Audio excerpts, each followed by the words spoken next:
I was highly emotional. I could watch movies and start crying. People would say something to me, I would cry. There was one day, I bought this yogurt and I was waiting for it to freeze. And my husband went and drank it and I cried. When I was a teenager and I see someone having consecutive children, like no spacing, I'm like, why is this person stressing herself? She's carrying a bag, she's packing a baby. And exactly what I feared the most. You now did. Happened to me. I took in 4 months. After your my first? I didn't know who to tell. I didn't know what to do. I was messed up. My mom was like, you're in your husband's house. Rock it.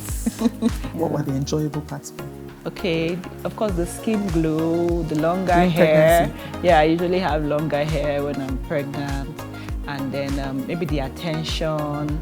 You know, some people just nicer to pregnant women. My husband especially. He just like, I just love you being pregnant. I'm like, hello.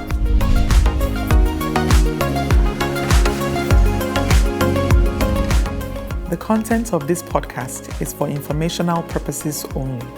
For medical advisory and care, please consult your healthcare provider. Welcome to the Road to Motherhood podcast, where we talk about all things becoming a mom. We're happy to have you back again as a viewer, and I'm really happy to have today's guest, Kathy.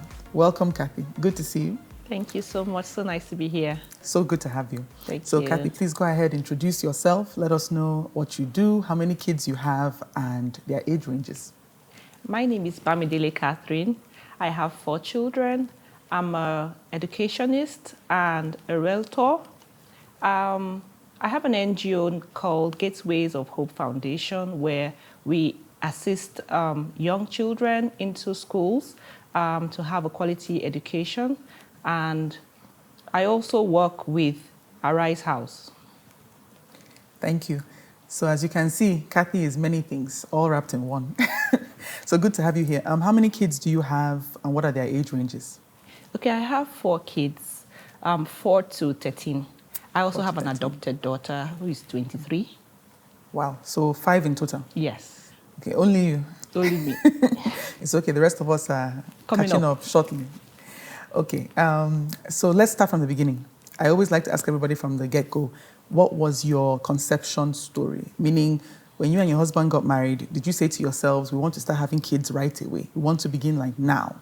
Or did you say to yourselves, let's enjoy ourselves for the first 6 months, the first year, before we start bringing in children? So what was your story like?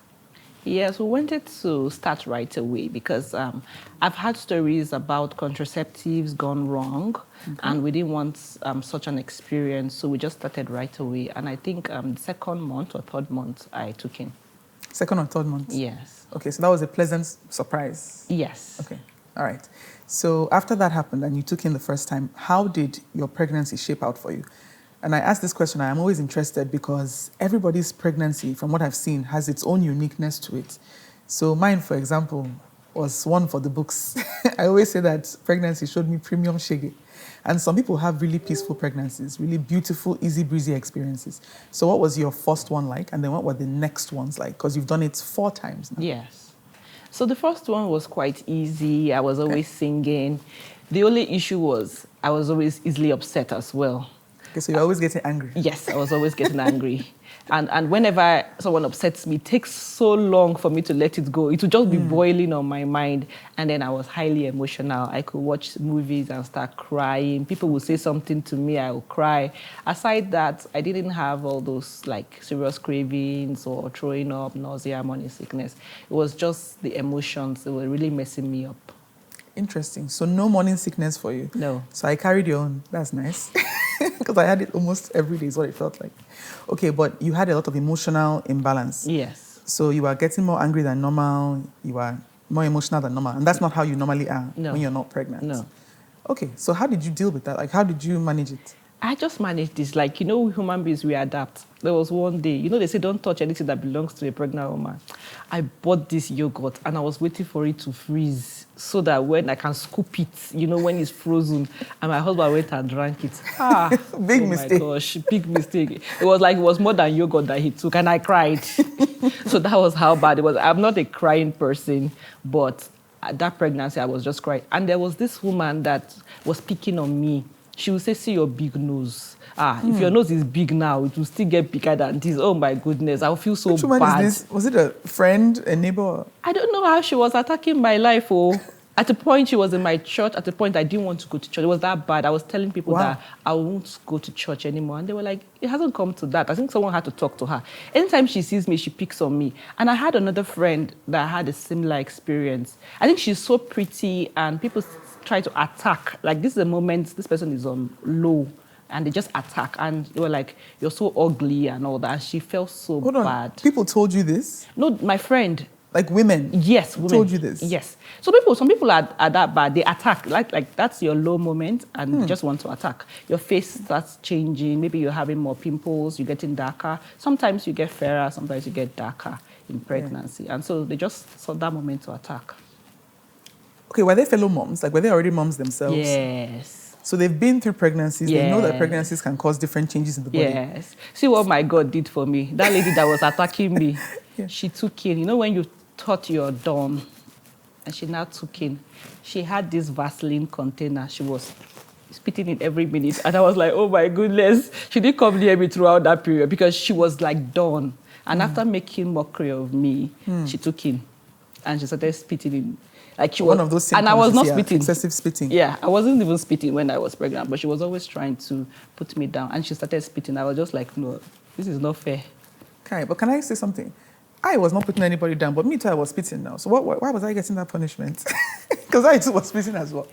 I'm just joking, Sha. Yeah. Of course, it's a symptom, so it happens. But some people are just not nice, honestly. Yeah.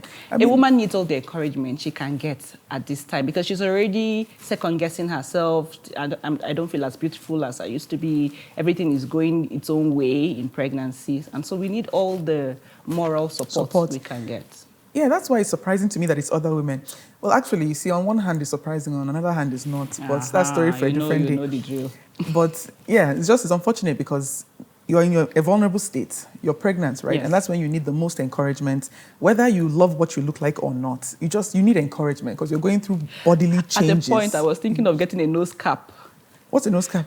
Something to cover my nose with. Oh, like a nose? Okay. Yeah, and if that was a COVID year, I could have easily used a face mask or a nose mask, but there was nothing to help. The picking on you was that bad, like you felt that uncomfortable. Do you know when I went to search on the internet and I say, how can you hide pregnancy? I saw all different methods, maybe something to wear that is bigger, and guess one funny one I saw?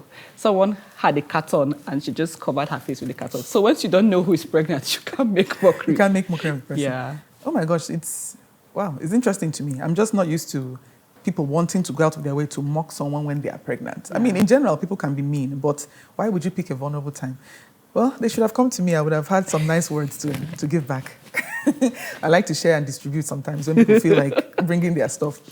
Okay, well, thank you so much for sharing that. So that was the first pregnancy. So how were the other 3 pregnancies? What were those experiences like?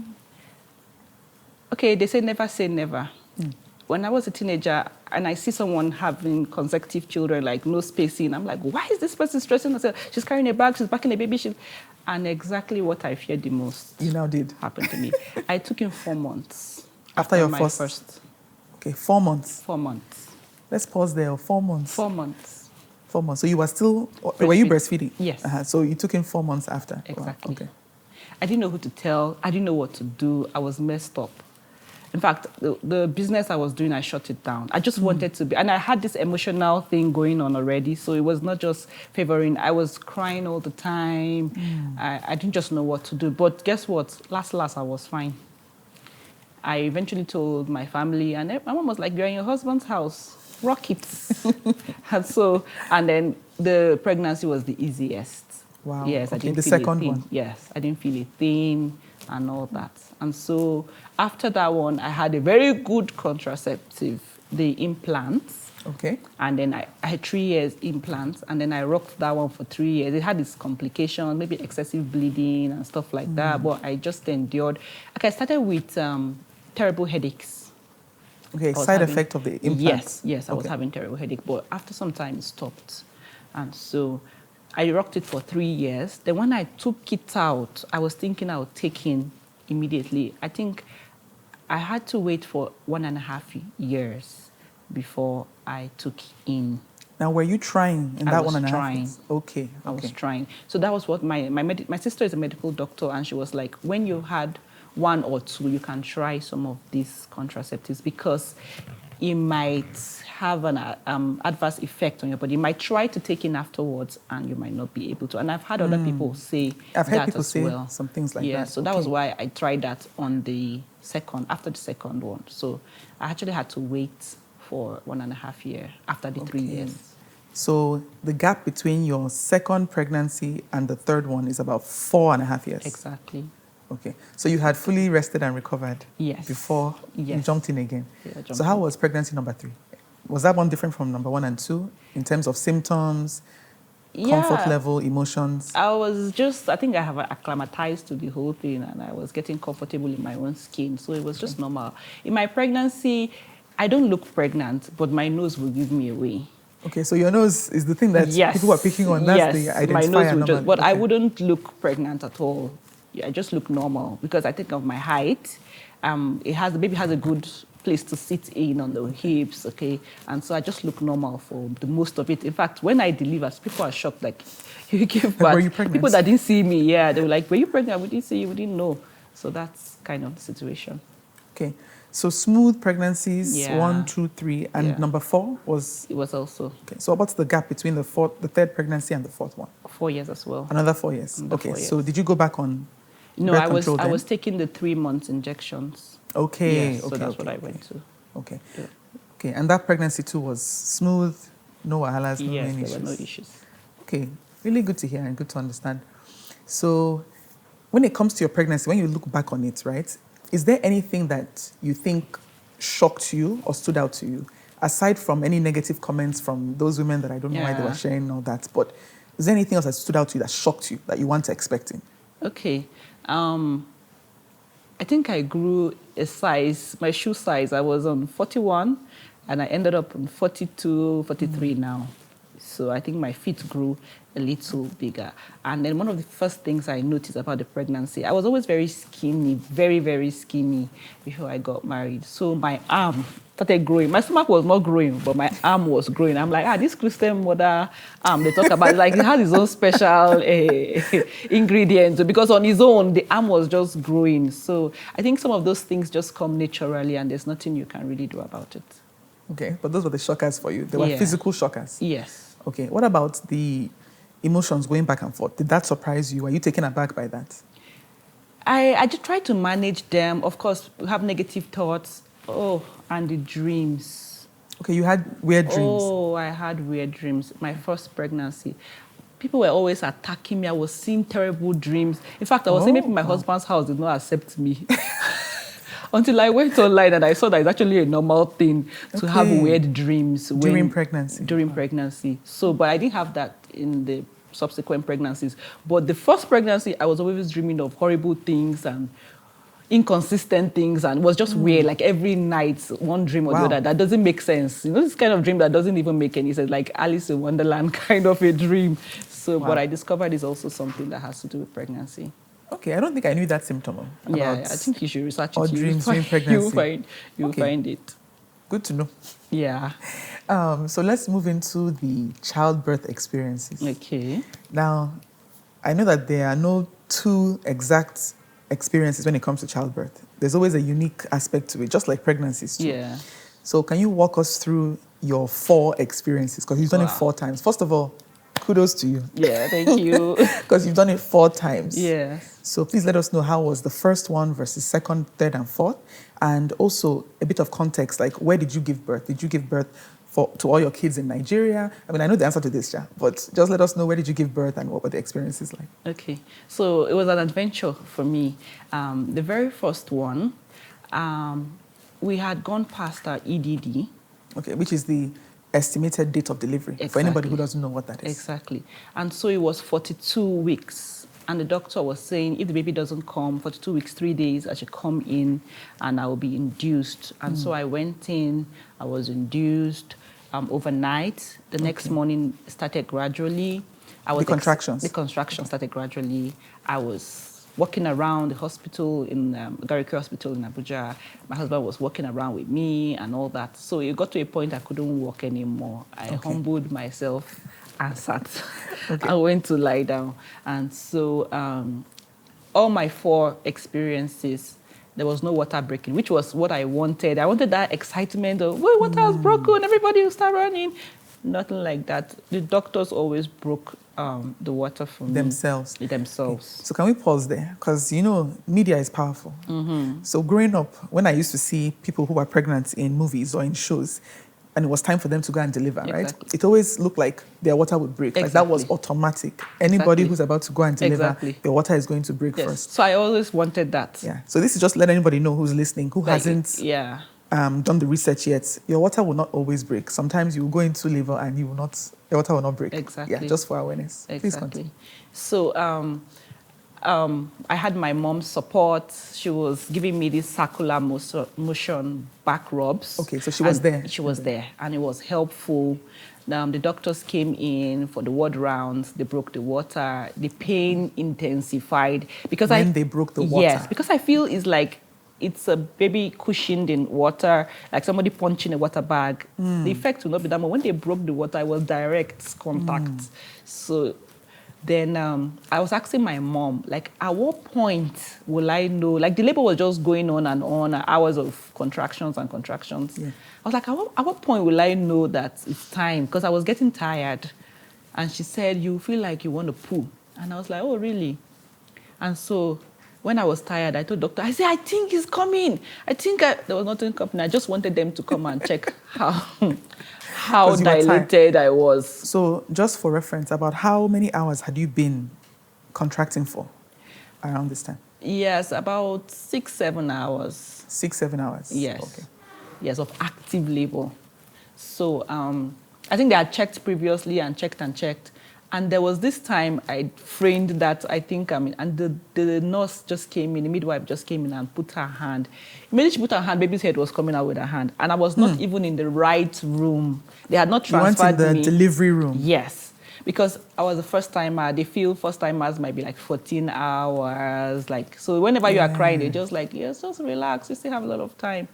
And that's how I started walking like this. Madam, just come to the next room, climb this bed. And I was like, this is drama. And that was how I went with her. It was just one nurse. And there was supposed to be like a team, but she was the only person there, and she had to do it. She quickly started throwing on her gloves and her apron and whatever. I had stories where they say, push, push, push. I didn't know how strong I was. I pushed. In fact, when the next contraction came, the way I pushed, the door, my mom was they didn't let her in. But the door had this glass rectangle where you can peep through. There was this glass in the door. And so my mom was... See-through. See-through. And so she was peeping from the other side. The baby literally flew out in the air. I'm not exaggerating. She flew out like this, and the nurse grabbed her. Mid-air. In the air? Yes. My mom screamed. And so that was my first.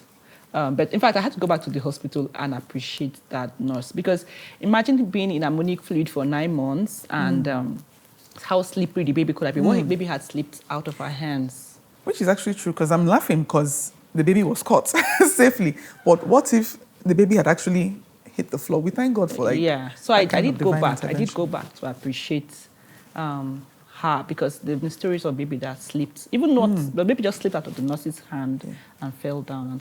And she literally caught the baby like a football. She literally caught the baby like a football. And my mom said, please don't push that much next time. And she said, what if there's a cord around the baby's neck? And guess what happened the next time? That was exactly what happened. For your second... My second baby. Childbirth experience. Exactly. Your second baby had a cord around the neck. He had a cord around his neck. So thank God the baby didn't come out as fast as your first baby. Exactly. I didn't push like that. Actually, the proper thing is for you to be guided. You actually have a tier when you don't allow them guide you. They tell you push, wait, and they are watching how the head is coming out. But you just go fear at once, you're likely going to tear yourself. So that's what I did the next time. You didn't push as heavily. You just followed the guidance. Heavily. But unfortunately, I had been in labor longer, maybe like 12, 13 hours. I was already worn out. My energy was down. I was begging to go home. For your second delivery, My right? second delivery. I was begging to go home. And at some point, I was like, can't they help me? And when the doctor saw the way I was, at some point, he just gave me a Booston N injection. And that helped calm me down a little bit. So you call it an N injection? Booston N. Booston N. Yes. Okay, so it's like a pain reliever? Yes, a pain reliever. Okay.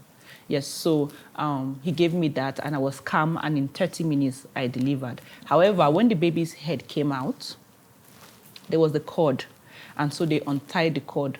Funny enough, another contraction did not come, so the baby was stuck there.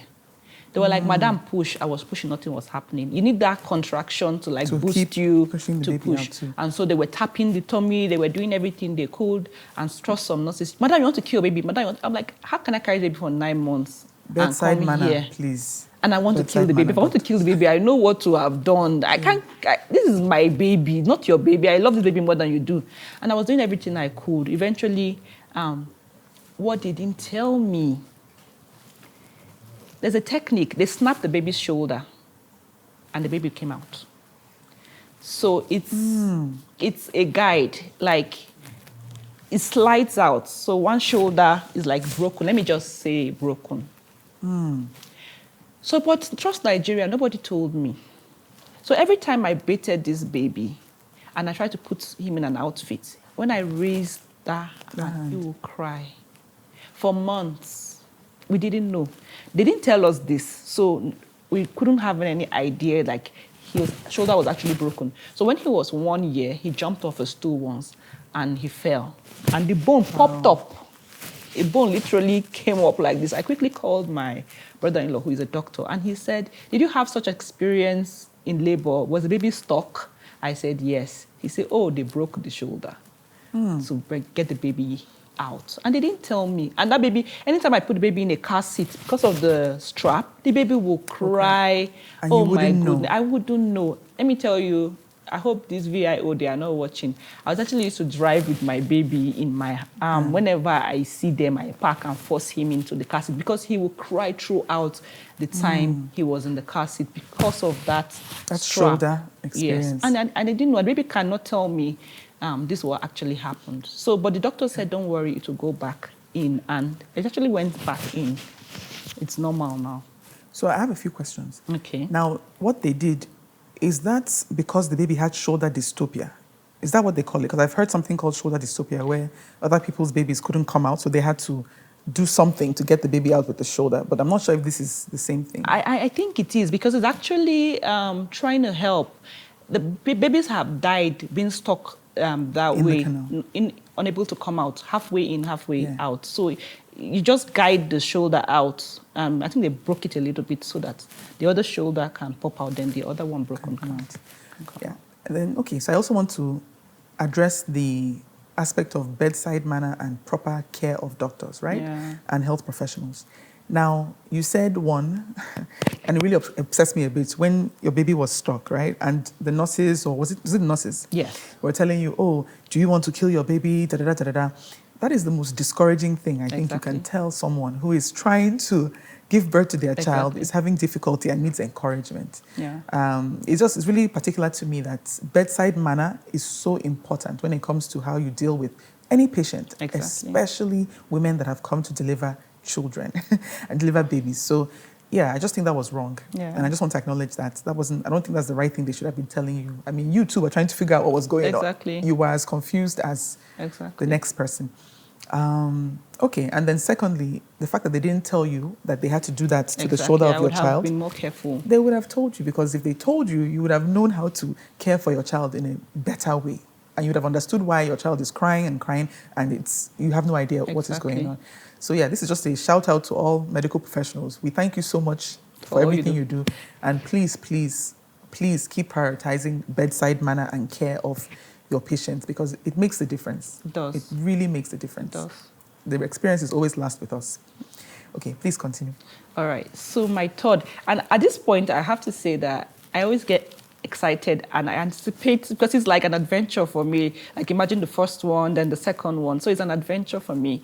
And so my third child, I had the child in the US, and it was going to be home delivery. A home birth? Yes, a home birth. And so we had arranged, I was in a hotel room, and she said, once the labor starts, call me. Oh, sorry. Just for anybody who's listening, when you said she said, the midwife you are working with. Exactly. Okay.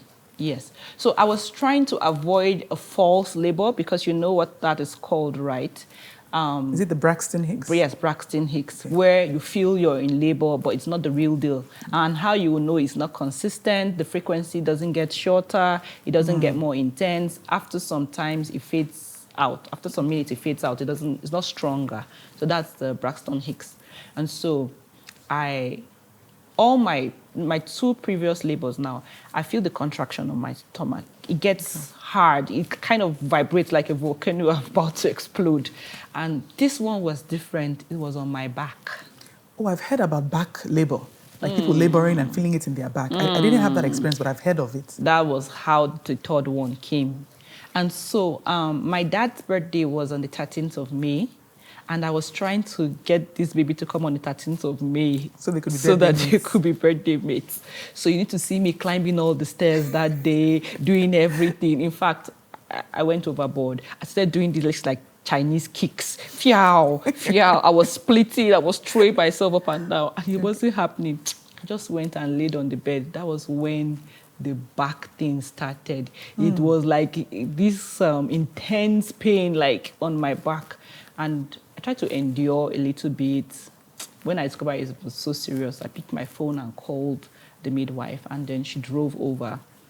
Okay, so the roads in the US are not as good as they tell us, because it was like, bumpy, boom, boom, boom, boom. I was just regretting. I was like, oh my God, when are we going to get there? And so I think that was making that vibration, the movements. So you were, okay, so who was driving you? She was driving. Okay, the midwife came and picked you from the hotel? Yes. And was driving you to take you where? To her house. To her house? Yes. Okay, so you're going to have the home birth at her home? Yes. Okay. And she had offered me, do you want water delivery? And I was like, you know Nigerians and water, we don't like water.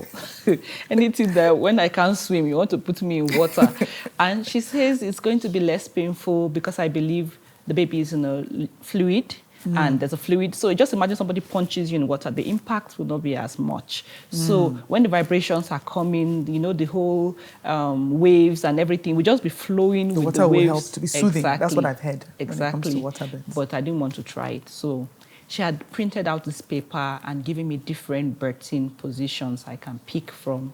So you know what happens when the delivery actually comes? No matter all the things they've told you, when you're in the moment, you might even forget all of that. And so what I did, I got on my knees. She got me one of these like exercise mats.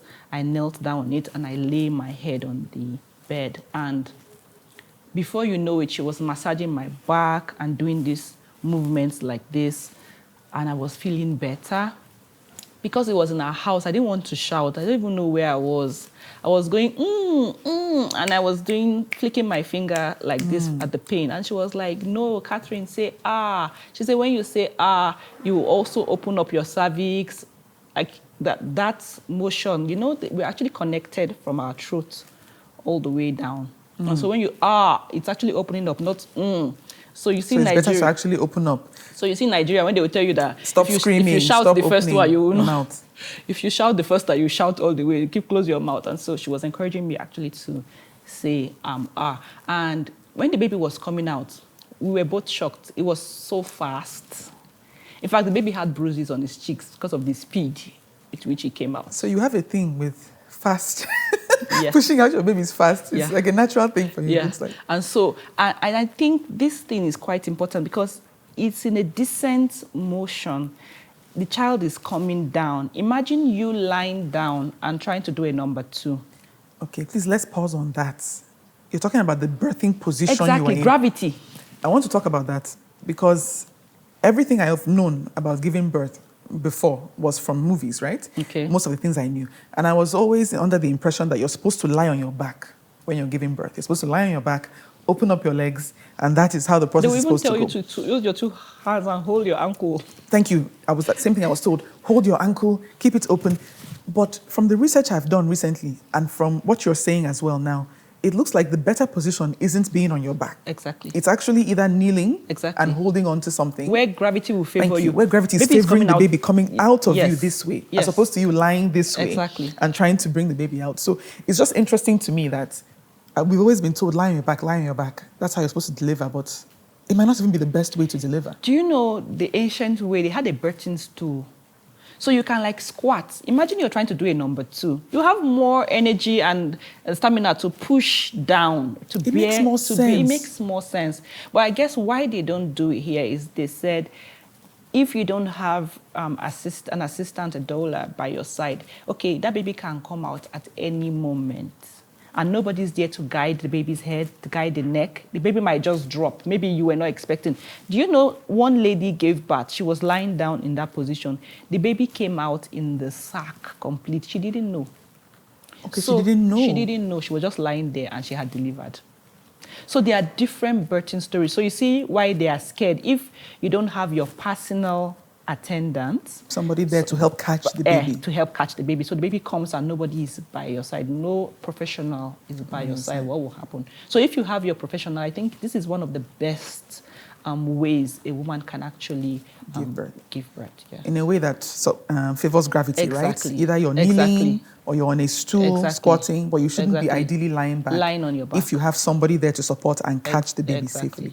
I mean, they don't tell us these things. They don't. They Please don't. continue. And so it was so funny because how fast everything happened. The woman was like, when did you take off your pants? Because I was still wearing them. She was like, how did we do it? How did we just, we just saw the baby coming. Everybody just took position, and the baby was out. And another thing that stood out for me there is, I wanted her to get out the placenta immediately. You know, when you've delivered, you just want everything to be done immediately. And she was like, it would take some minutes to detach. And I was like, okay. Because in Nigeria, they like, everything just coming out immediately. And I was there for like 2-3 minutes, 4 minutes. And she was like, cough. And I was like, cough. This thing was coming out on its own. As you were coughing? As I was coughing.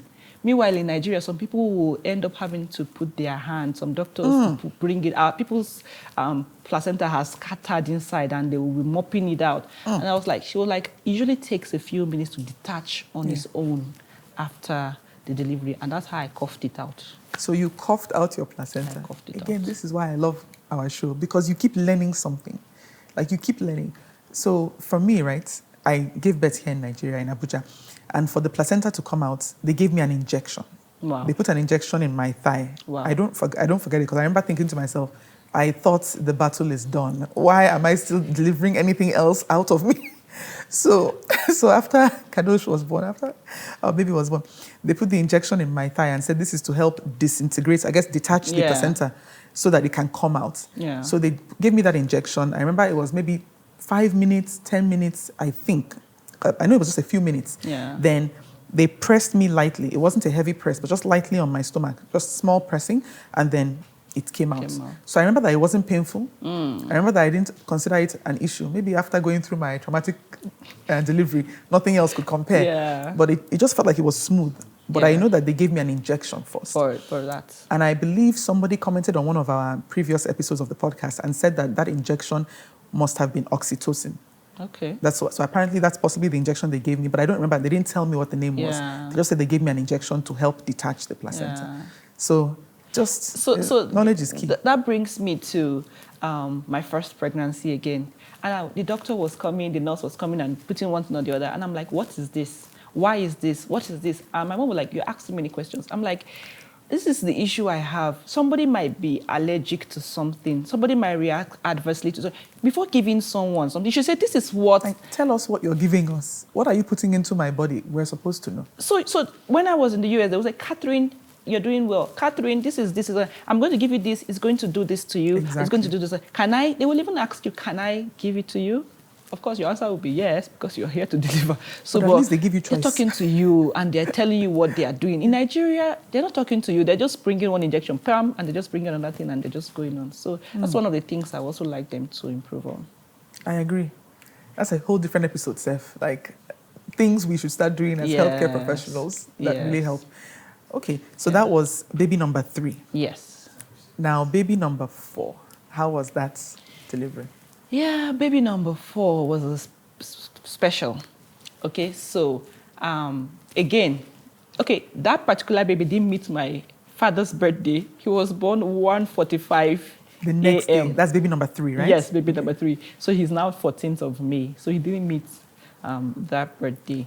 So the next baby decided he was supposed to be October 17th, 20 something. That was the EDD. He decided to come on his father's birthday, which is September 30th. Okay. Oh, that's Kadoshi's birthday. Our Oh, daughter's birthday, really? September Oh, 30th. we have so many celebrants. And so I was already, okay, let me say there's this thing, evening primrose. Evening primrose, okay. Yes. So a month to your delivery month, you should have actually started taking it a tab in the night. Okay. A month before you deliver. A month before you deliver. And what does it do? It helps loosen the cervix, makes Okay. it easier. Things have started detaching gradually, preparing you for labor so that you're not spending so long. And when I was in the US on the 3rd delivery, she actually told me to begin to insert it a week before delivery. I should start inserting it at night, the last thing you do before you sleep. So it's actually an oil. So it will dissolve there and start losing and lubricating things so that on the D-Day, your journey will be shortened, most likely. And it actually helped me. Evening primrose. Good to note. Yes, evening Okay. primrose. And so I had done all of that.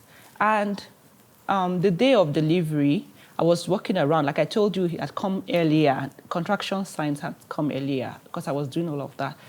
And as I was walking around, I felt like I could feel the fingers poking me of the baby. And it was weird, but I didn't tell anyone. But I was like, I think something is off. Some days before that, this baby was just rolling around. That's one thing I need to mention. You will know the energy of your child when you are pregnant. My first daughter, till now, she's so energetic. When I'm walking and she starts moving around, I have to stop for her. I say, two of us cannot be walking two different. I will fall down because it's like I'm doing my thing and she's doing her own thing, always moving around. So I pause and allow her to be done with whatever she's doing. Then I continue. My third, Now she was like that in the exactly, and the she's womb. like She that was very now. active. She's like Okay. that now. Okay. And the third one is the same thing. He was like that in the womb, and he's like that now. So this other fourth one was not like that. But there was one day he was doing lots of motion. I didn't know that baby that had engaged and was facing head down, which is the proper position, had turned right back up. So his toes were now down. That was what was poking me. Okay, they call that breech, right? When Yes. the baby is breech. Yes. Okay. And the head was up. So I was already in labor at this time. And when the doctors now checked, they took me back to scan. And they were like, this baby is breached. We'll have to do a CS. I'm like, no, don't tell me that. I have first, second, third, natural. And whenever I deliver, I just feel so great. Like, once the baby is out, I'm moving. I'm like back to myself. I can do everything I want to do. Sorry, just to be clear for anybody who's listening. So your first 3 deliveries were vaginal unmedicated Yes. for all 3 of them? Yes. Until this last one? This last one. And for those first 3, it sounds like your healing was just quick. Very fast. Okay. All right. Yes. And so I started crying. And I was like, I don't want to CS. I don't want you to cut me. And the doctor was explaining why he has to cut me. And he says, what if one feet comes out and the other one is like this? What if the baby, 2 feet come out and the shoulder is like this? So that's why the head is like the best, because like the biggest part and the shoulders and every other thing falls in Can line. slide out. Slide out. So what if the baby does his hand like this and is now stuck? And maybe the CS you're avoiding, you still have to go back to it. So let's just do the CS. I actually begged the doctor to give me 30 minutes, that I would talk to the baby To turn around. to turn around. But doctors, what's their business? They were like, prepare this lady for CS. Guess what happened when they cut me? Baby had turned. Are you serious? I'm telling you. They were just opened and just like, oh, this baby. And they were like, the womb was just so big. I don't know why. He was just turning freely. Turning on his own. He was just turning freely. The doctor was like, you have a 3-bedroom apartment here. Maybe I've been going around here. And so that was how baby number 4 came out. Wow. Okay. So we're going to get into postpartum because Yes. I'm very interested to know how the healing was for the 4th experience, which was a CS, compared to the ones that were vaginal, Yeah. unmedicated. But before we get to that, when you think about your deliveries and you think about everything that happened in those experiences, is there anything that surprised you that till today you think back on and you're like, wow, I'm surprised that this actually happened? Like, is there anything that really stood out to you, that's aside from your baby turning on his own? Is there anything else that really shocked you? No, nothing really. Okay. And what about in terms of regrets? Is there anything you regret that you wish had happened a bit differently? My regrets. I just have to say it on air. When I had my first baby had stayed longer than normal, 42 weeks and 3 days. So my mother-in-law said there's this thing called castor oil, that when she wants to go and deliver, she'll just get the bottle, she'll drink the bottle, and she's off to the hospital because she will deliver immediately. So I was desperate, and I was like, castor oil, okay. So I didn't tell anyone. Because I have a sister that's a medical doctor, I didn't seek their counsel. I went and bought the oil. This very thick oil. Castor oil, yes. Oh, I was yuck, but I drank it, at least like 2-3 spoons. And what it would do to you, it will give you a loose stool. So you start going to the restroom. So in the process of you purging, there's this vibration. It tricks your body into contraction. And that's how contraction starts. So imagine someone in labor that is purging, stooling. So I was losing, that's why the doctors don't like it. I was losing fluids, ions, and all that. Okay. And so I was getting weak. But by God's grace, I was able to pull through. So the second pregnancy, I don't know, for some reason, my babies don't come out at their EDD. They like to do Jara. So this other baby too was doing Jara. So I went back and took the same Castor oil again. That boy spent how many hours there? And I was already weak. At the point, I felt I was losing myself. My mom was saying, say Jesus, say Jesus. I couldn't even hear her. I was also speaking one English that I don't understand. I said, mercy me. I don't know where I got that English from. I came to the end of myself. I was like, mercy me. And actually gave birth like 30 minutes after that. So that was my regret. I regretted actually going. That mercy me was like, God, in case I've made a mistake here, just have mercy on me. Whatever I've done, just have mercy on me. So I actually took that castor oil. Guess what? I still took it the third time. See, women. So that means it didn't really enter. Those experiences, you didn't remember them well. I wanted to give birth to. You see, that's why we have to be careful as women. I wanted to give birth. What's the important thing about giving birth on my dad's birthday? That I was so eager to do anything you could for the baby to come out on that day. And I still took it the third time, and it still came out the day after. So looking back, you wouldn't advise taking the castor oil. Yes, because it will make you weak. And God forbid something goes wrong. I think you actually regret that you made that move. Imagine you purging and losing energy, and you have a big journey and a big job to do. Especially if you have like a prolonged labor and all of that. Exactly. Okay, thank you for sharing that. It's people hearing, you never know who is planning to go and take their castor oil, so they may have a rethink. Yeah. Okay, so now let's move into postpartum. Okay. And this is the part that I also get excited talking about this, because I think many times people think once you give birth and deliver, that's where the story has ended, not knowing that the next season has just begun. Yeah. So how was postpartum for you? Like for the first time, second time, third, compared to your CS experience for the fourth baby? Like what was it like? Did you have a lot of family support or people that you hired to help you? Were you breastfeeding all your babies? Did you do combo feeding? Did you do formula? How was your mental health? Did you go through anything like postpartum depression, anxiety? Just walk us through what those experiences were like. And so the first one is like, you're just excited. Everybody's just trooping in, doing their own stuff. And my energy level was actually up. Okay. So I was able to do everything I needed to do. The second one, the same thing. My parents come around. My mom sends pots of soup and food. The whole freezer is stocked. Maybe you don't have to cook for the next. You don't have to go to the market or anything. So I had all that support. The third one as well. I was in the US. My husband came. My mom couldn't come. My husband came and he took over. I wanted. The doctors will tell you, no feeding bottles, you should get a cup, train the baby, a cup and a spoon. So I wanted a scenario where I can sleep and someone else can help me feed the baby. And I wanted to go exclusive. So for that to happen, I needed a bottle. So, but it didn't really work out that way. So I always had to wake up at night and feed. So before you continue, the doctor said don't use the bottle. Can you say why? Because of air. There's something they call colic, right? The baby gallops some air in and they try to get it out. For them, burping and farting doesn't come that easy. When they have air, they're uncomfortable and they're always crying. Although now there are some bottles that are designed to keep the air out.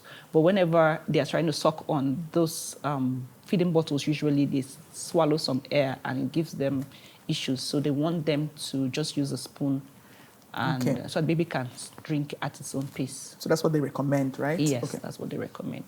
So, and the fourth one was a CS. I was dazed. It was not what I wanted. I was given so many painkillers to help me. With your recovery? To help me with my recovery. There's this injection I was given. I've forgotten the name now. It might still be that oxytocin. I don't think so.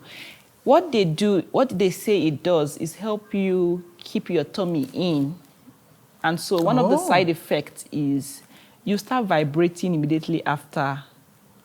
It helps to keep the stomach in? Yes. I've not heard of this one. Yes. I think it starts with an M. I can't remember the name. Women take it now. Doctors give it now. Your tummy goes back in almost immediately. But the side effect is that you will be vibrating like somebody that has maybe Parkinson's or something on the bed for some time before your body will calm down. Please, what some time? Like an hour. Okay. Like an hour. So I didn't find that funny. And of course, they say don't move after your CS. And you give me something that is making me move. So I moved my neck. And it hurt for like a month. Yeah, I had this terrible neck pain for a month. Now, this injection they gave you that's supposed to like push the stomach back in, did they tell you that's what they were giving you? Yes, they did. And they told me the side effects. Okay, they told you? They told me. So you walked into it with full awareness? Yes. Okay. I was trial by error. I was just trying it out and I didn't enjoy it, although it really helped. When I came out, everybody was like, did you do CS? Look at your tummy. Yeah, I was rocking it. But I've never heard of this injection. I paid for it, yes. Wow. Okay. I paid for it. So then I started having something called hallucinations. I was awake when the CS was being done, but somehow for months, I just kept seeing blood. I would be hallucinating like I'm in a CS. I'll be hallucinating. I was seeing what was going on. Of course, I couldn't see. There was this curtain and all that, and someone was talking to me by the side. But I was just reliving that experience. So I think... When you were awake or when you were sleeping? When I'm asleep, when I'm trying to wake up, I wake up with a jerk. It wasn't just like my natural births. The CS really took its toll on me in that light of my mind. It was as if they're messed up with my mind psychologically. I was just seeing things. Yeah, and it took a while for all that to stop. Like how long? Like, would you say a month, a few weeks? Let's say 2 weeks. 2 weeks, okay. 2 weeks. And so that was the experience I had. I was actually traumatized, let me just say. When I was done with the delivery, there was this day we took the baby for immunization. And I told my husband, I said, I need your support physically, emotionally, and psychologically. I was drained. Yes. What happened was, after the delivery, the baby was not breathing. Okay, the CS delivery, okay. Nobody told me. They were trying to keep that away from me. They had to resuscitate him. So nobody told me because I just had my CS. They were trying to ensure I was calm and happy and all that. You're not supposed to be moving. Exactly. And so the baby came out without sucking reflex for some reason. I think he was almost preterm. His eyelashes were looking as if he's not there. He was looking weird. And when you say almost preterm, like at how many weeks did you have the CS? Now, I was expecting the baby to come like 17, 20 something. That was the EDD. And baby came 30th of September. So was okay, 2 so weeks, 3 weeks. Almost 3 weeks, 3 weeks. before Yes, 3 due weeks date. before. Okay. So it was acting like a preterm, and he came on a low weight. I think 2 low point, birth weight. Yeah, low birth weight. So 2.1 or 2.2 thereabout. Kg. Okay. Yes. So he wasn't sucking. They didn't encourage me to give him water and glucose, but I decided to give him water and glucose a little bit since he wasn't taking anything. At the point, I started expressing, trying to ensure he's eating something, he's being fed. So there was that night where he opened his eyes. A guest came to greet me. He opened his eyes, and I gave the baby over to the guest to carry. And just in that instant, my spirit was not just comfortable, and I took my baby back, and guess what? Baby was not breathing. And so there's this term, I don't know what the term is called in the medical term. A baby forgets to breathe, and my baby started forgetting to breathe. Oh, so that's a thing. It's a thing.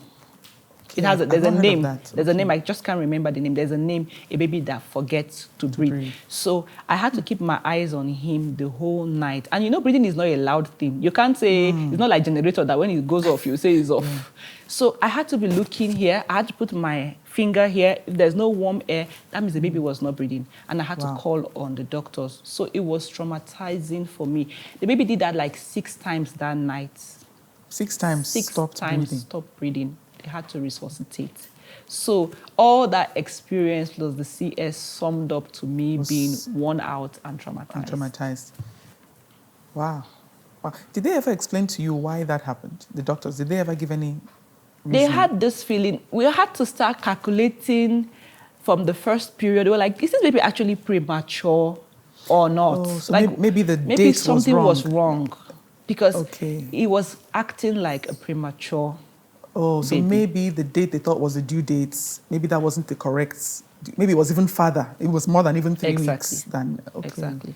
So, but he eventually picked up, and water and glucose I was giving him helped. Because when they were looking for vein, they were like, this baby that has not been taking something, how comes they can find the vein? And I said I'd given him a little water and glucose, so at least he was a bit hydrated. You know what I'm noticing about you? You have I don't know if the word is a stubborn streak, but you have a streak where you will still do something that... Like if your gut is telling you to do it, you still do it. Because after your first castor oil, during the first delivery, you still went second time, still went third time. They told you don't give your fourth baby glucose and water. You still did it. As long as I know, like, it's not in complete danger, like it's not like poison, it's not bad. So you have a bit of a flair for risk if you believe the risk will pay off. Exactly. Okay. Exactly. And as a mom, I think you should do some good research. Yes.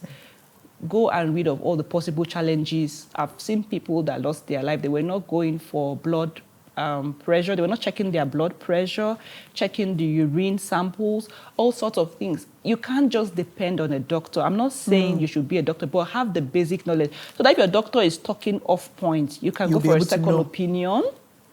You'll be able to do something differently. Don't just conclude on what someone tells you. You should be able to check. And then check generally, is this thing a norm? Is this thing okay? Because the lady was going and she wasn't doing blood pressure checks. And eventually she went one day and it was so high. And so someone that you know. To check. So I like that you mentioned this as well, because I think a big part of what people should be hearing as they're listening to this episode, from your experience talking about the importance of good bedside manner, trained doctors who take their time to explain what they're doing. I think a big thing people should also learn is that you have to be your own advocate too. Exactly. So you check your sugar level. Right. Also think for yourself about yourself. Exactly. Because of course we love medical professionals. We appreciate them for everything they are doing. It's never to diminish what they are doing. Exactly. But nobody should ever put their hand in the hands of somebody else just like that. Exactly. You too come with a bit of your own research, a bit of your own knowledge, so that you can even have a conversation about what's going to happen to you or to your child. Exactly. It's important. I'm happy that you said that as well. People, please be your own advocate as well. It matters a lot. Yeah. Please continue.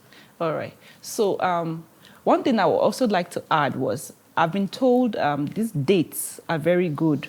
I've heard of that. Yes. So when you're getting like the last month, you can start taking, but you have to check. You don't have blood sugar issues, diabetes issues. The last month before you deliver, right? Yes. So you can start taking those things. Those things help you have a shorter time I'm in labor, and that is what we want. The pain is there. We're seeing how can we shorten the time so that you're not there. I've heard of people that pulled off their hair, like their real hair. They actually yanked it off in labor pain. Okay, so and I've heard of people in labor for 24 hours. I'm like, oh my God, 2 days, 3 days. I'm like, how can someone be in labor for days? Yeah, I know someone who was in labor for like several days. And the reason I was smiling when you said yanking off the hair was because when I was going through my childbirth experience, right, I had my wig on. So I did my makeup and I had my wig on. Because in my mind, I was like, listen, I'm going to have to at least look presentable while this whole thing is going on. But I'm laughing because when I was screaming and in pain, the doctor, I think the doctor recommended, said something. She was like, so you still have your wig on? Something like that. Like, that's before I even delivered, right? And I said, yes, I'm keeping it on. Then I remember my husband, when it was time for me to almost deliver, like I was in excruciating pain, screaming, crying. And he said, shouldn't I remove this thing? I said, no. I said, no. Seriously? You didn't want to even touch it? Like, to show you how someone's mind can be, like, in the midst of excruciating pain, I was like, they should still leave your wig. I must still look cute. Like, I mean, just in my mind, I was like, whatever happens, even if, to show you how my mind was, I was like, even if I don't make it, that's how I was thinking, even if I don't survive this, at least people will not say that this girl looked anyhow on the table. Like, that's really how my head was. So when you said that, some people, take off their own hair, I'm laughing at the other extreme. People like me who are like, no matter what, we're not removing anything. Yeah. So please continue. Yeah. So that was my fourth experience, and it took me some time I won the battle, I should say, but I was like a wounded soldier. I had to rebuild my energy, my confidence level. I had to request for blood tonics to rebuild my blood that I had lost. While you were at home? Yes, because I kept seeing those images of me losing so much blood. And I had to ask, did I lose so much blood during the CS? And they said yes. And I wasn't seeing it. So how do I have a memory of losing so much blood and seeing the blood, like what they were using to mop up the blood? In my mind, somewhere I saw it. I don't know how that happened. And it was kind of traumatic to me. But eventually I was kind of dizzy and all that for some time, and I had to rebuild my blood system. And that injection they gave me in my spine or at my back. Okay, before the CS. Before the CS. I think that hurt for some time. Whenever I get in a keke or whatever and I'm in a bouncy, maybe there are bumps, I feel like I can feel that straight line in which the injection was given. So that was my experience with CS. But after some time, it stopped. After some time, it's like 6 months, 9 months. So after about 6 to 9 months before the pain in your spine fully went? Whenever I get on a bumpy road, I used to feel it then. So it was 6 to 9 months before it stopped. So I prefer natural birth. So I was going to say, like, this is why I love that we're hearing different women's stories, because it's clear no two people's experiences are the same. So I really think that it shouldn't, because recently I was online and people were talking about the fear-mongering around childbirth, like people who are afraid to give birth because they've heard so many like horrible stories, right? But funny enough, I see it a bit differently. I think the more stories you hear, the more you are empowered to actually go in more prepared than you would have been if you didn't hear some things.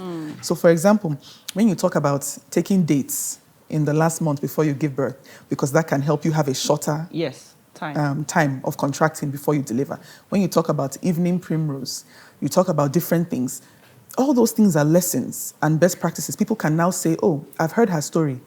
I mean, hey, yeah, sorry, that it didn't go so great in some aspects, but let me carry that lesson and apply it to my own self so that I can have a hopefully better informed, better prepared experience. So that's the way I see storytelling. I don't see it as be afraid of anything. I see it more as learn. Just learn from people's stories. Some people have had fantastic experiences. Like you said, your first 3 pregnancies, first 3 deliveries, vaginal, unmedicated, was sweeter for you than CS. Somebody might be at home thinking, oh, if I try to do a vaginal delivery, I can't do it. It will be hell. It will be terrible. But you had good ones. And somebody might be thinking CS is the easy way out. And for them, it might have been very smooth. Exactly. But for you, it wasn't that smooth. Exactly. So I think what this should do is just empower people to take the information and go and make the best decision for yourself, considering your own factors, your faith level, different things involved. Because I keep saying this, when it comes to also childbirth, for me, I believe faith is a big aspect in it. You have to have your mindset on what you believe. And you have to believe that your body is designed to do this. Whether you end up doing it vaginal or you end up going the route of having a C-section, you are designed as a woman to give birth to children. Yeah. So we shouldn't have that fear of, oh, it's like a disease. Oh my God, I'm going for this awful thing. No. I don't even go in with fear. I'm always excited. And you see, and that's what I love. You go in excited. So just for anybody who is watching and hearing, please, please understand these stories and everyone's stories are to encourage you. Yeah. Even when you hear of challenges somebody went through, learn from the challenge. Just learn. Take your notepad, write down what you're learning, write down the best practices, and go in there excited and ready to go and conquer your own experience. Because it's going to be a great experience for you. Hopefully you believe that. Yeah, when your and mind hopefully is you prepare positive. for that. Yes, when your mind. But I will advise not to watch pregnancy or delivery videos. There you go. That's another advice. The first time I delivered, I didn't watch any. On my second one, I watched. I was like, oh, thank God I've had my first baby before watching this thing. It looked horrible. I was like, what's happening to this woman? Is she about to die? So I was so happy that I didn't watch it the first time. I experienced it before I watched a live delivery. That's people that put up videos on YouTube of how everything like raw, unedited videos. Unedited. So I was happy I had my first before watching, because I would have been really scared by those videos. So anybody listening, hear that as well. The advice is don't go and watch the videos. Yeah. If you can handle stories, is one thing. You might not be able to handle the videos. So don't go and watch some videos. Yeah, because some of them are quite scary. Thank you for sharing that. Thank you. So now let's continue again about, continue talking about the postpartum period, right? Okay.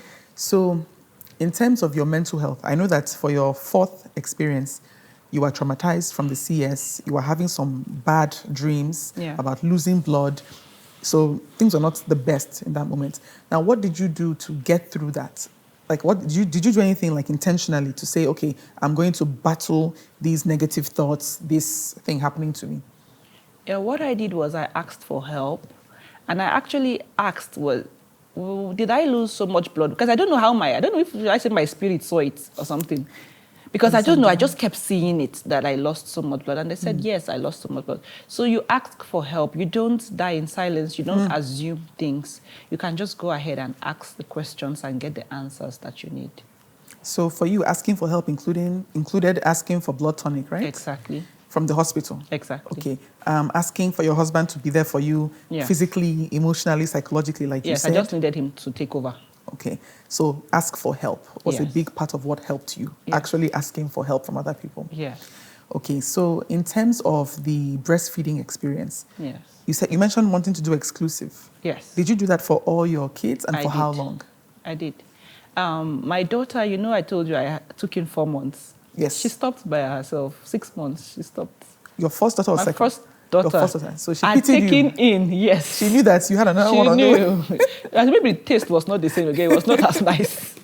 She just stopped on her own. The other one I did 12 months, the second one. So that's 1 year. The third one I did 11 months. And I think I did 11 months, the fourth one. So that's almost 4 years of active breastfeeding, active duty. Yeah. Well done. I have to shake your hand. Thank you. Well done. It was a lot of work. And again, my fourth traumatized me in the breastfeeding. He wasn't latching on properly. I told you he had sucking reflex issues. So we kind of pampered him, kind of baby that we almost lost. So we were kind of doing everything to favor him. He's not latching on properly. Instead of me to fix it, I just let him continue. So he kept sucking for hours without being filled. I ended up having so many sores. Imagine having a nipple sore. Sores. Yes, and you still have, it was like hell. So, but I endured it, and that phase passed. For 11 months? Yes. 11 months. I wanted to stop him at some point. I was ready to stop him. I was like, I can't die. You don't know what it feels like. It's as if it's on a nerve, as if you have a sore on a nerve and someone is now rubbing it and sucking on it. It was crazy. So, but I was given antibiotics.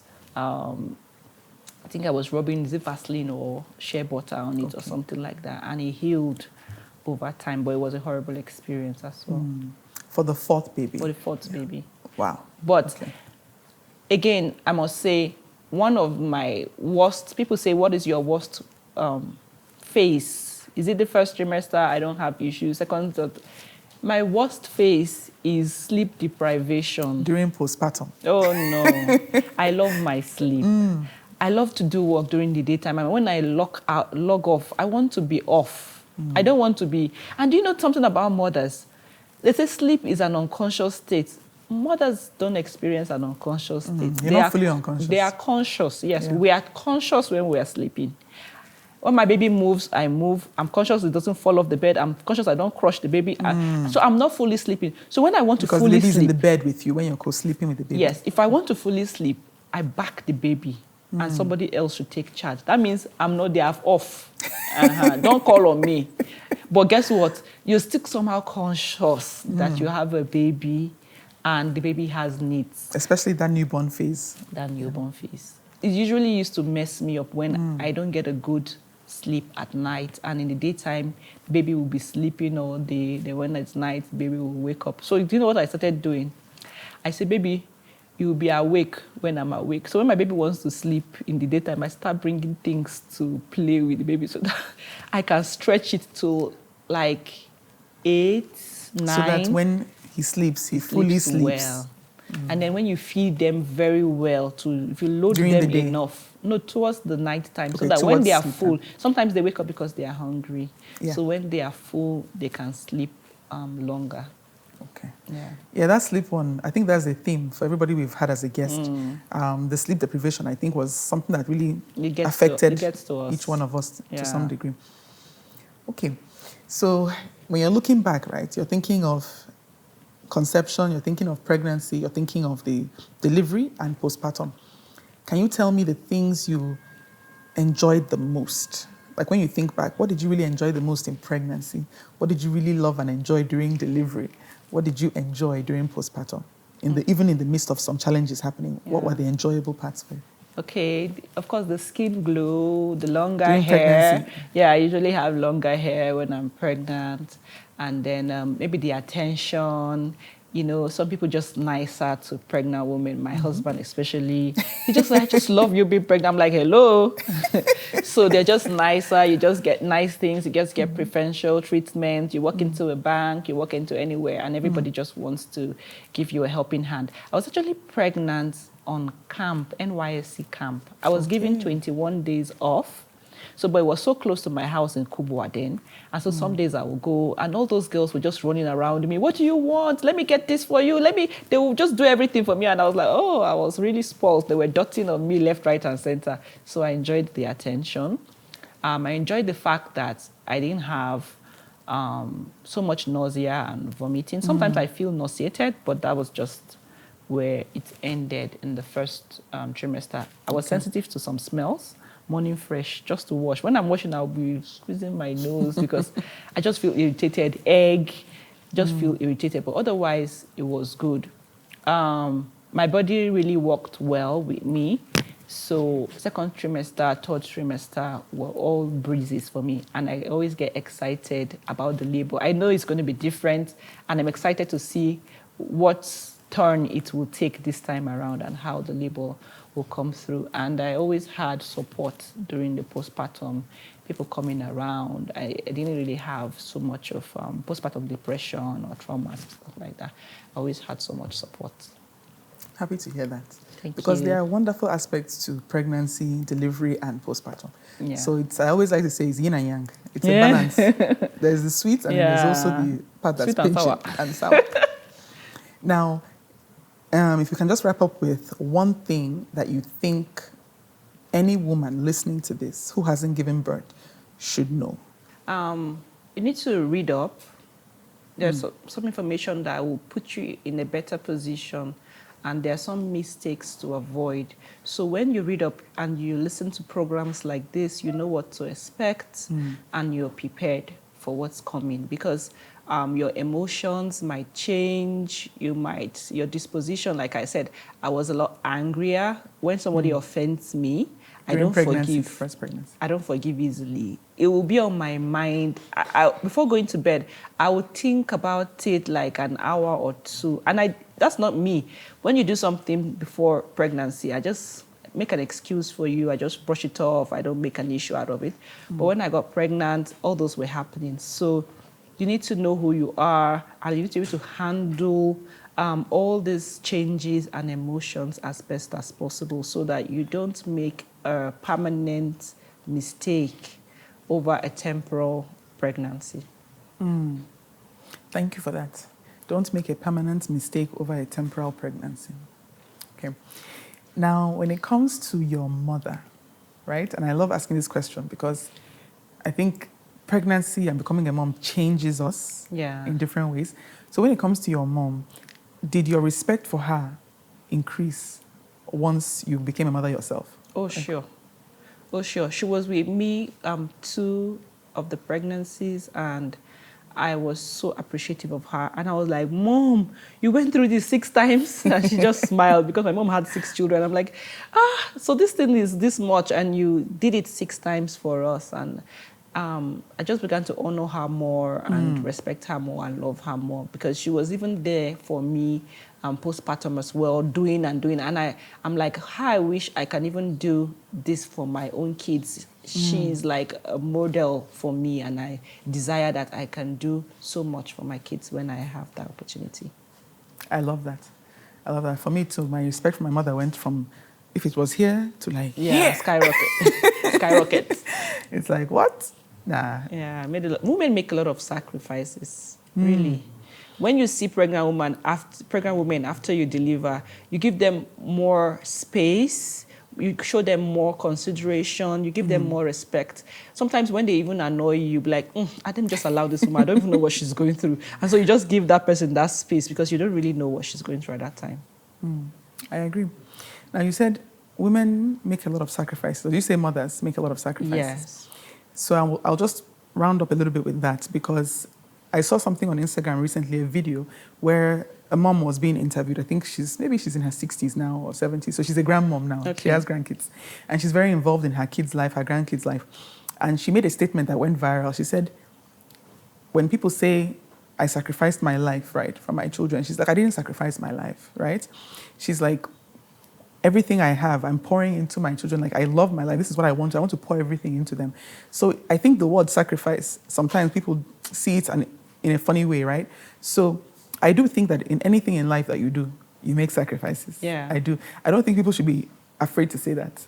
I think life is actually about sacrifice. Yeah, exactly. Any choice you make in life, there's the opportunity side and there's the cost side. Yeah.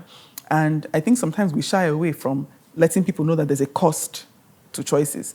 But that's life. Any job you take, there's the opportunity of that job and there's the cost to working in that job. Exactly. Those who are in funny jobs, they will tell you. Yeah. They know the cost they're paying. Yeah. So every choice in life has the opportunity and the cost side. And I don't think we should shy away from that. So I like that you said the word sacrifice. Yeah, there are sacrifices you make as a mom. There are in your time, your energy, your focus, your priorities. Yeah. And it's seasonal. Some seasons you make more sacrifices, some seasons you make less. But it's all beautiful because it's part of the beautiful choice you made of becoming a mother. Yeah. And the opportunity outweighs the cost. Exactly. But let's not deceive you. There's a cost. So nobody should tell you that there's no cost because there's a cost to every choice you make in life. So just choose the one that the opportunity keeps outweighing the cost. And your fulfillment and joy will always be there. So thank you for saying that. Thank you. So we're going to do a final wrap-up of questions. Okay. Really quick. We call this the rapid fire questions. Ooh. So I'll ask them quickly, and you just give me like the first answer that you have that comes to mind. Okay. So let me pull out my phone and pull up the questions. Okay. So let us see. All right. So the first one, texting or talking? Which one do you prefer? Texting. Me too. Chocolate or vanilla? Vanilla. Me too. Beach vacay or hiking trip? Beach. I'm going there with you. Favorite childhood movie? Home Alone. Okay. A sound you love? The ocean, fountains, dripping of water. One thing that always makes you laugh? When I watch these funny videos of kids, where they give them lemon for the first time, or all those funny kids videos, it always gets me cracking. Premium wickedness. That's what I call it as a joke. So one thing you do for fun and self-care?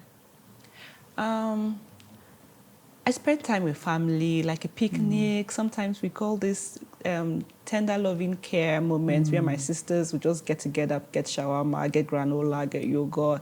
We just talk about life and we just support each other. And those are my moments. I like that. TLC, Yeah. tender loving care. Yeah. One thing you love about being a mom. Okay, so sometimes you're stressed up, you're worn out, and you're on your last strand, and your kids just say something, I love you, or they just put their finger on your cheeks, and it's just like an angel has touched you. Sometimes they just pull on your arm, and like they're pulling the strings of your heart. So they have those cute faces. I know why God made them so cute, because when you're so worn out and all that, you can't resist the cute faces. And so their touch, their words, it means the world to me. I love that. One word that describes motherhood to you. Patience. Yes. I have a teenager. From when they're little to when they're teenagers, you just have to be patient. You can't react. You can't overreact. You can't be so explosive. You just have to be calm. You know, the child actually picks that temperament of the mother. If you are alarmed and you are hyper, or maybe you saw something, you saw Jesus, you see cockroach, you scream, your kids pick that from you. They panic, they worry from you. So when you're calm, you're patient, you have kids that will learn to be calm and patient, because in life you just have to go easy and go gently so you don't pick the wrong choice. When you're emotionally high, you can do something stupid, okay? Or when you're in danger, sometimes you can make the wrong or a poor choice. So if you're calm, you can calculate and you can make an informed decision. May the Lord help me be as calm as Kathy. Okay, so one thing you want your children to say about you when they grow up. Wow. I want them to say their mom listened to them. Like, they could always tell me anything and I will listen, because sometimes kids feel they can't tell their parents stuff. They tell other people that maybe give them poor response or information. But if they can ask their parents, I would want to be that mom. They could say, we could tell our mom anything and she will listen. She will listen. Thank you so much, Kathy. Thank you for coming and sharing your story. I'm really, really grateful that you came. And thank you everybody so much for watching. I hope you learned something from Kathy's story. If you like this video, please hit the like button, subscribe to the YouTube channel, and share with at least one woman in your network that you think can be blessed by what you've heard today. Don't keep it to yourself. Sharing is caring. Thank you. Until the next episode, see you soon.